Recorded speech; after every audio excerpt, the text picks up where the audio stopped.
A lot of people are feeling isolated, and if you're a dog lover, adopting a puppy may feel like a pretty good solution. Well, the truth is, some of these little guys struggle to adapt. In fact, barking, chewing, urinating, OMG. These guys, these little pupsters, they need a good structure with generous doses of patience and kindness. Have you ever had a puppy like that? Cries all night long? Well, put it in the comment line, tell me about it, and let's talk about your particular problem, your situation. Because we have a good broad structure for helping these little rascals adapt to their new homes, but everybody's an individual.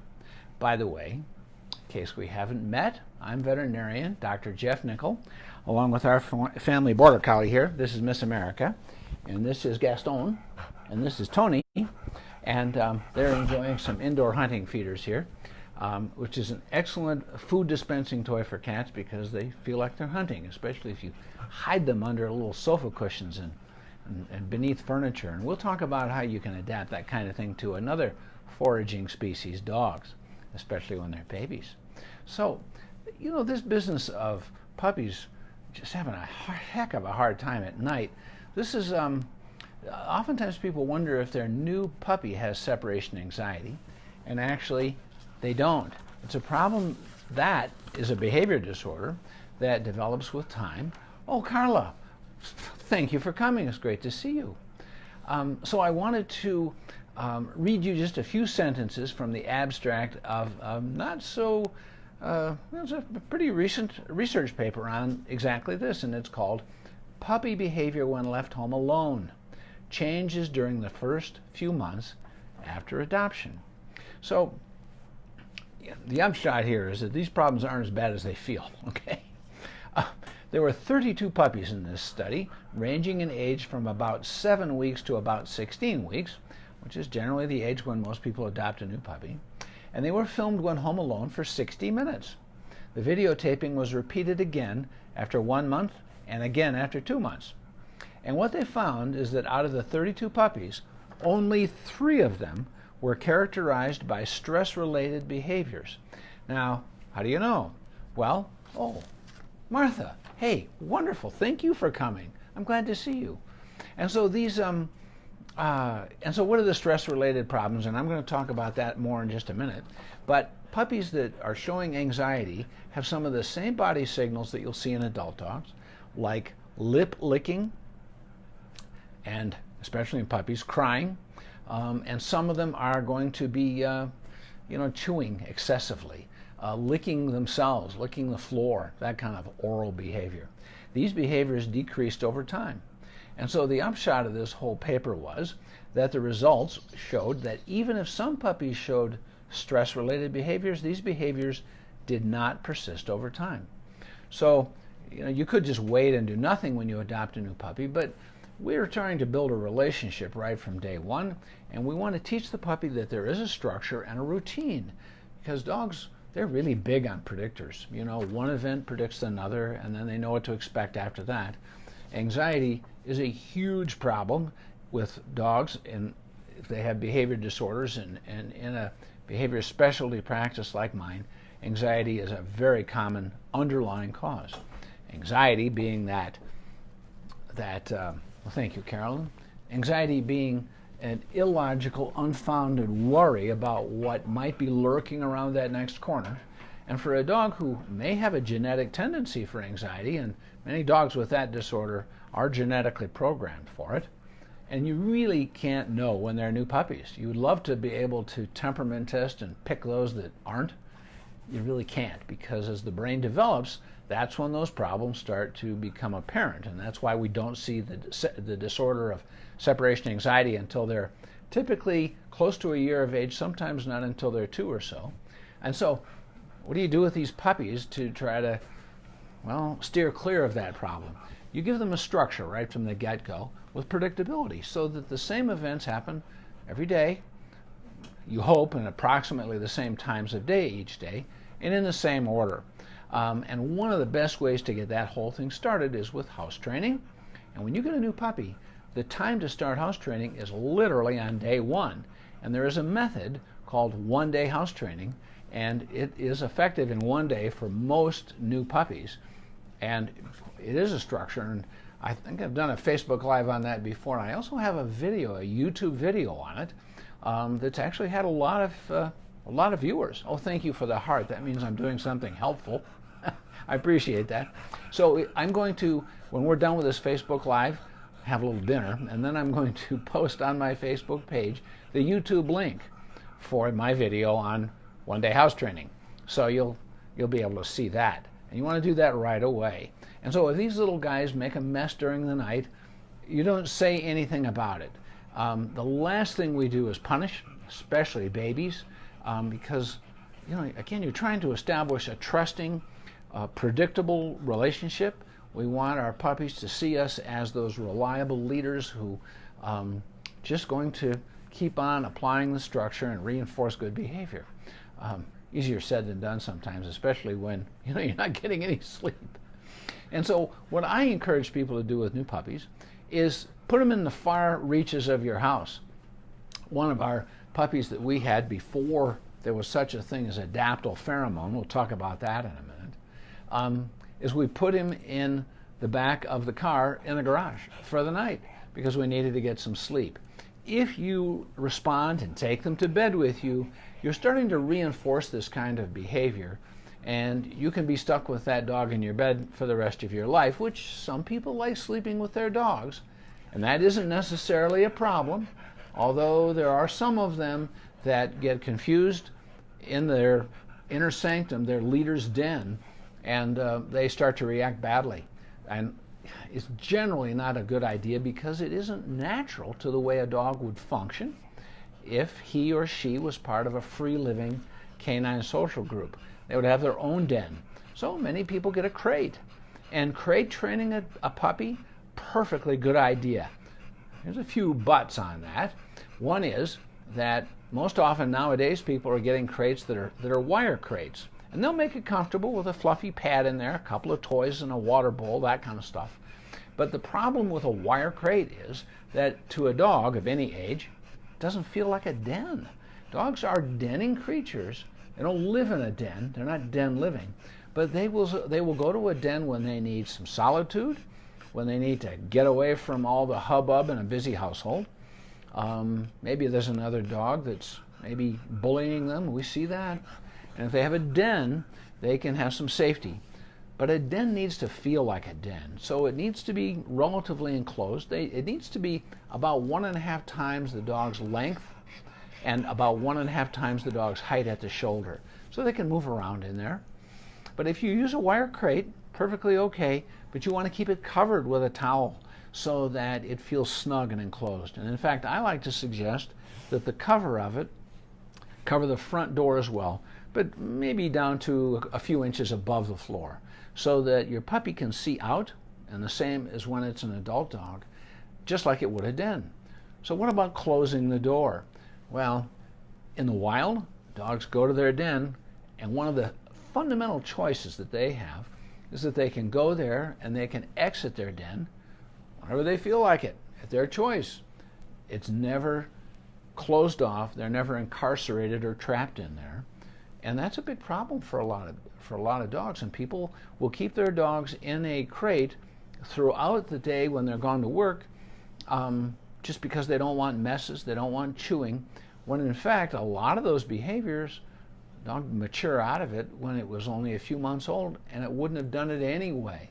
Well, they need to have choices. When you think about the natural behaviors of a dog in the wild, they have a territory for sure, but it isn't a visual boundary around it. It's a scent boundary. They don't have walls like the building, the house that we live in. They don't have a fence. They don't have to be restrained by a leash. And obviously, most of us aren't going to move into a cave off the grid somewhere just so that our dog can go in and out at will. But that is what's natural for them. And they have the option, if they get frightened, to create distance. And if somebody scares them, they can go as far as they need to. But when they're living inside a house or they're in a crate with the door closed, boy, they're incarcerated. They've really had their lives taken away from them. And so we want to keep that crate open every opportunity we can so he has freedom. And so if you're going to start with your brand new puppy, a utility room is a good thing. Garages, not so much. It can be kind of cold in there and they can have too much space. But with a puppy, you say, look, I don't want the puppy urinating or defecating on the floor. You can get a tarp and put it on the floor and put some nice comfy pad, and that way he's got some freedom of movement. He's not so incarcerated in that crate. Still, the crate is a good thing, but the door should stay open. So, you know, how are you going to know how the puppy's doing? Well, you can get a phone app for your smartphone now. You get a surveillance camera, and the name of the app is, I'll put it down on my notes here, and it is called dogmonitorapp.com. And it's not the only one.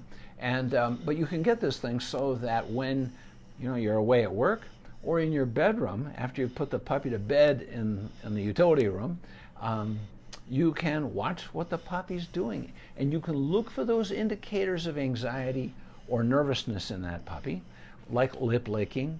And some of them get very, very quiet and don't move around at all. They don't sniff and explore and investigate.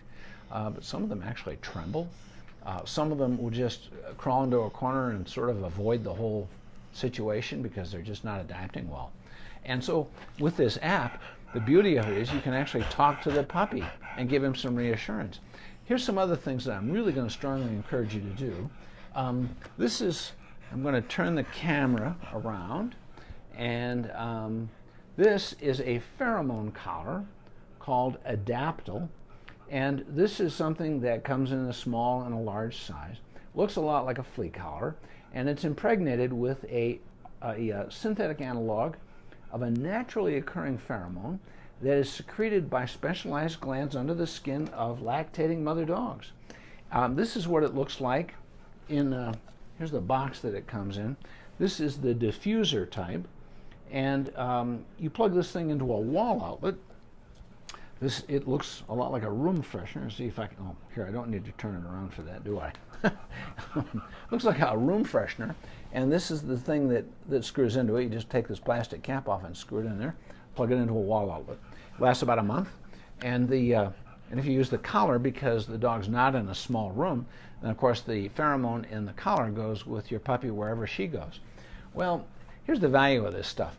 When you have a mother dog, they all have these specialized glands under the skin between the rows of mammary glands in the lower abdomen. And those glands don't do anything until the natural fluctuations in hormones that occur just before the litter is delivered. That activates these glands. And they start to secrete this pheromone. It is a hormone-like substance, but it goes into the air. It has no smell, even to dogs or puppies, but they breathe it in, and it triggers a specialized receptor called the vomeronasal organ, the back of the nasal passages, which sends an immediate impulse to the calming areas of the brain. And the purpose of this natural pheromone from the mother dog is to keep the puppies calm so they don't squawk and raise a lot of ruckus that would attract predators in the wild. So it's a survival adaptation. Well, this Adaptal is a synthetic version of that. And when you plug this in, and they've studied this, and they found that many puppies without pheromone, or without the Adaptal, will cry every night for about 2 weeks after they've moved into their new home because they miss their mother and their litter mates. But they typically cry for only about 2 nights if you have the pheromone plugged in, or if they're wearing the pheromone collar, if you have them in a bigger area. There's one other thing that I encourage people to do, and that is to use a natural supplement that reduces anxiety. And let me show you this stuff. This is called Zilken, Z-Y-L-K-E-N-E, and you don't need a prescription from a veterinarian, and it comes in a capsule. But if you look very carefully, let me see if I can find it on the label. Ah, there it is, yeah. You see it on the label. You see where it says 75 milligrams, and it shows the capsule, and it's opened, and the powder inside is coming out. Well, the value of that is that it tastes good. You know, you can just give the capsule to your puppy orally, which is perfectly fine, or you can just add it to the food. Well, it's a once a day, It's not a heavy-duty anti-anxiety. It's not highly potent, but it isn't a drug either, and there aren't any side effects. And it is made from a hydrolyzed cow's milk protein, from the casein in cow's milk. And so the substance that results from that hydrolyzation process is called alpha-casazepine. Anyway, you can give it once a day, and it helps to reduce anxiety, and it helps them adapt. And frankly, they feel better. Geez, I want my pets to feel as good as they can, right? So these are ways to set the puppy up for success. What they really need is they need social contact. And you know, when we study, again, puppies in the wild, they stay with their mothers and their litter mates until they're about 14 to 16 weeks. And you can make a good case for, if you have a litter of puppies, for keeping them with their mother and keeping the whole litter together until that age. But if you do, it's essential that those puppies start to have social contact with other dogs. And if they're going to live in a home with cats or people, they're probably going to live in a home with people. It's hard to have a home without people, right? And people of different descriptions. Men, women, children, people of different races. People just look different, men with beards, women who wear hats. Those kinds of things, if dogs are not adapted to that, aren't socialized to those things as babies, can freak them out as adults. And so that socialization between 5 and 12 weeks of age in puppies, critically important. And so if you get a puppy like most people do at around 8 weeks, 10 weeks, you can do that. They don't necessarily have to stay with their mom and their litter mates. But if you do, you want them to have not only all those social exposures we just talked about, but you want them to hang out with other dogs. Other puppies their age would be great, but puppy socialization classes, which, you know, during the shutdown of the epidemic, that stuff is hard to find. But if you go to the dog park, you can find people who might have healthy, well-vaccinated dogs who would be delighted to have you come to their house and let your puppy play with their dogs. People should wear a mask, right? Stay 6 feet apart. Our dogs don't have to worry about that stuff. Now, of course, people are going to say, well, all right, but what about infectious disease like Distemper and Parvo?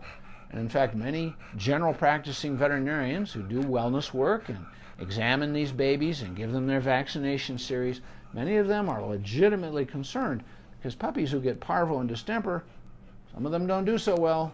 Well, we've got good studies on that too. One in particular had 284 puppies total. There were some 23 different veterinary clinics that had puppy socialization classes in their reception areas in the evening after they closed. And they had all these puppy parents and all the puppies, and they're playing and horsing around with each other in the reception room that had been disinfected, but has been visited by dogs who've had infectious disease. But every single puppy in every one of those classes, all 284 of them, were kept current on their vaccination series. Vaccines are given approximately every 3 weeks, starting at around 8 weeks, till puppies are 14, 16 weeks old. And if these puppies are kept current on that series, not a single one of them got sick. So, you know, you can think, well, I'm still nervous. Okay, but there's always a trade-off in risk. And if you don't socialize your puppy during that window of time, that 5 to 12 weeks, then the development of the brain matures beyond that point, and it's no longer receptive to accepting all those different kinds of creatures that that dog may encounter throughout its life. You don't socialize later. You've got to do it between 5 and 12 weeks, and more is better and more variety is better. So you got this puppy, you've got a lot of responsibility, don't you? I don't mean to lay a heavy trip on you, but so okay, so you got this puppy at night, and you're using Adaptil, the pheromone, maybe you're giving the Zilken, and you know, puppy's doing okay, right? Doing the one-day house training thing. How about starting with some obedience? Good idea. And there are puppy classes where you can start teaching them obedience, although unfortunately many puppy classes, many dog training schools will not take any dog under age 6 months. So you've got to find the right ones who get it, okay? Sorry about that, but they're hard to find. Anyway, you can start training obedience at home. There's great YouTube videos on this stuff. There are excellent books on it. Of course, you never punish. Be very patient. Take it slow. But this puppy starts working for its leader. And this is what dogs do by absolute innate behavior with people. Dogs regard all humans as leaders, and their job is to earn resources from us. People say, well, I want my dog to work for me just because he wants to please me. Well, you can think that if you like, but that isn't how it works. What really happens is that the dog looks to its leader and it intends that it needs to earn resources or it will die. And you think, hey, that's ridiculous. I make a decent income. I can buy dog food, for goodness sake. Your dog doesn't think that way. Your dog, like all dogs, has a mindset of scarcity, and they must earn resources like food and interaction and behavioral cues from its leader. And so consequently, you've got a dog like this. She's got to look to her leader and say, am I doing the right thing? Is there any way I can earn an opportunity to get an interaction, get petting, earn food? That's really the essence of why they look to their leader. The dog loves you. You establish a good, healthy bond from the beginning. Your dog loves you, but it works for you to earn resources. So start it off right away. Give the dog a canine-specific leadership structure so that you're not trying to teach her a foreign language. You're giving it to her in a way that hardwired into that old noggin already. Okay? So start with obedience work. And you teach that little dog to sit, and you can say, sit, push your little rear end down, give her that treat, pet her, tell her how good she is. Do it only 3 or 4 times and then quit. A couple of times a day, brief sessions, that's all you want to do. Teaching come with a leash and give them a little tug and tell them how good they are when they come in. Petting, very important, praise, a little tidbit from your treat bag. Teach that puppy what you want. Boy, everybody's having a nice time. It's good fun.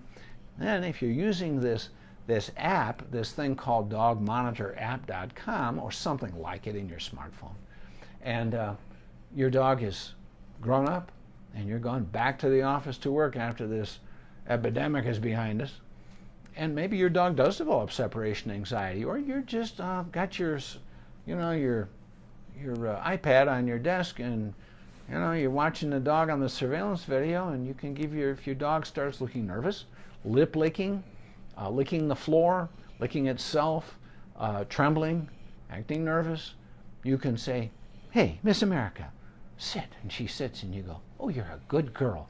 And your dog goes, hey, I'm not alone, am I? Well, that's pretty good. And you can set the stage when your baby's just a kid. So, what else can your dog do when it's by itself? Well, at night, if you watch many of my Facebook Lives, you know that I'm a big believer in food toys because dogs are natural foragers. And this is just one of many that comes in multiple different sizes, not just these, but even bigger than this. And this is called a twist and treat. And all food dispensing toys and puzzles, you put dog food in them, and then the dog, it's challenging. This has this funky shape intentionally, so the dog has to manipulate it and try to move the parts apart and get his little face in there and get little bits of food. Well, dogs, yeah, they're predators in the wild and they eat what they kill, but they don't get that lucky every day. Mostly in the wild, and they're genetically programmed to survive this way, is they're hunting for carrion. They're eating roadkill, like when your dog's on a leash and she can't resist that French fry that's been there for 3 weeks, or some half-dead rodent or something. Anyway, they have to do that. It could be their last meal. So you simulate that with food toys. So when you put your puppy to bed at night, you can, instead of leaving dog food in a bowl or puppy food, you put it in a food dispensing toy. And it doesn't have to be a twist and treat. The best food toy for your dog is the one your dogs like. And you can get a variety of them and rotate them and use different ones each night.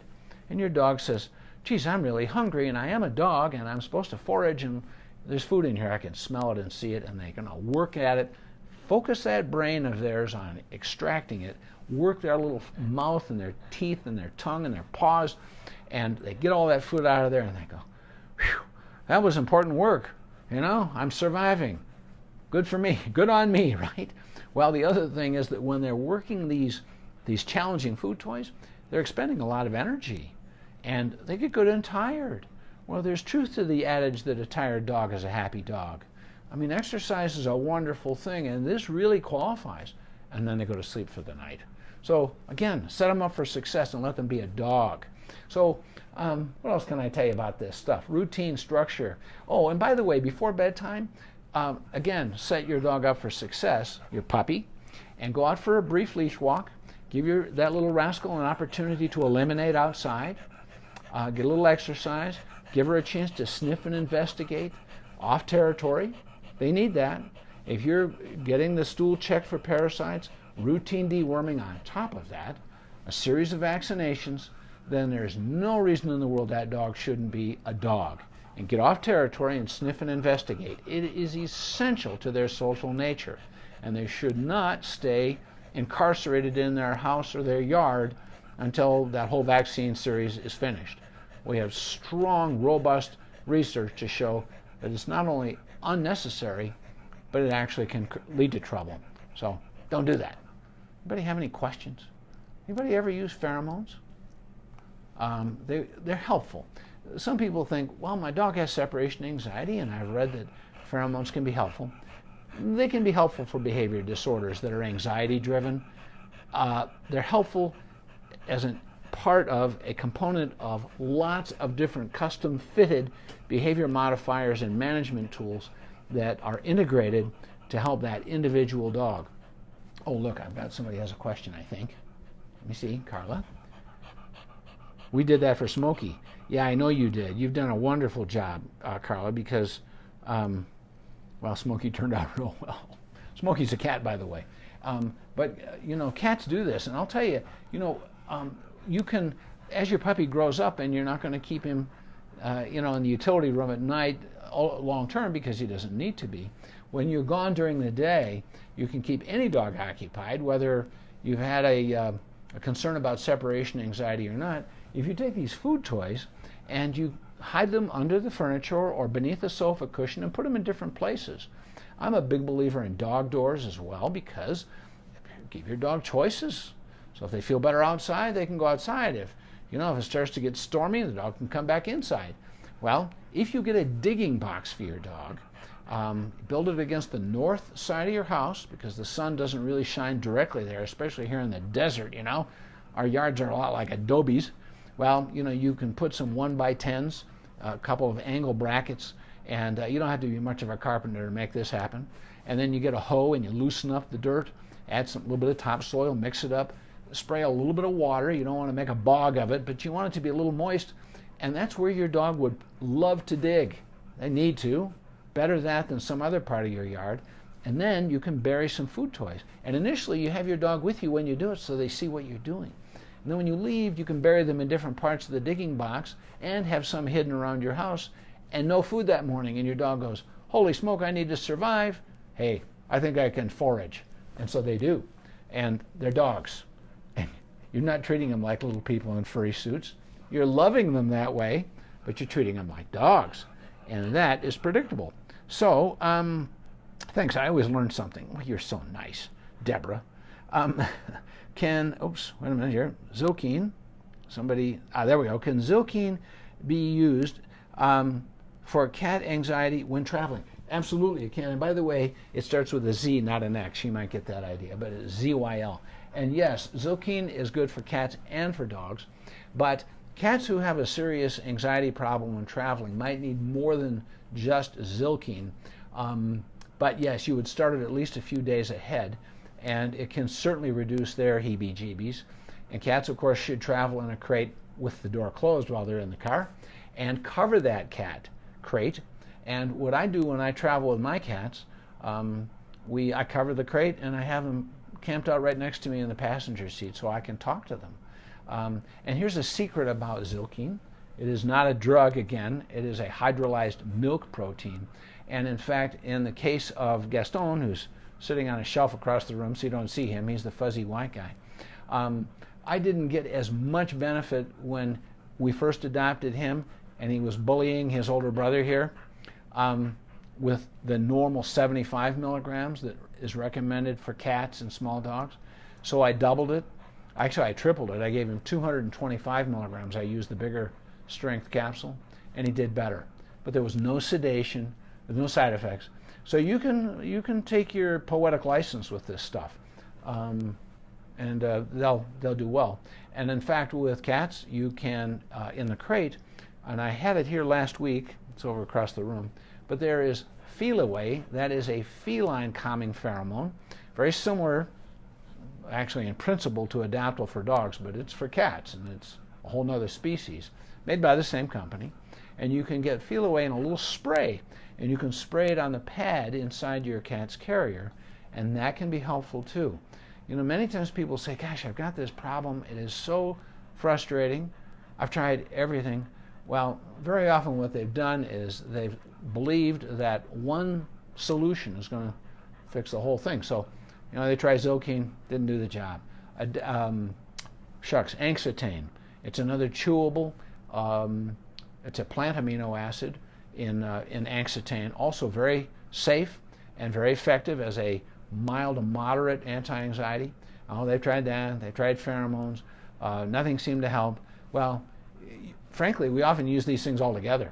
In fact, we have used Zilken and angstitane together, and in severe cases when medications are necessary, we'll add those things to the medications, and those things can make a difference. Not to mention, of course, behavior modification and management changes and canine or feline specific methods of setting them up to be a dog or a cat. And you can start that when they're babies. So, thank you for watching.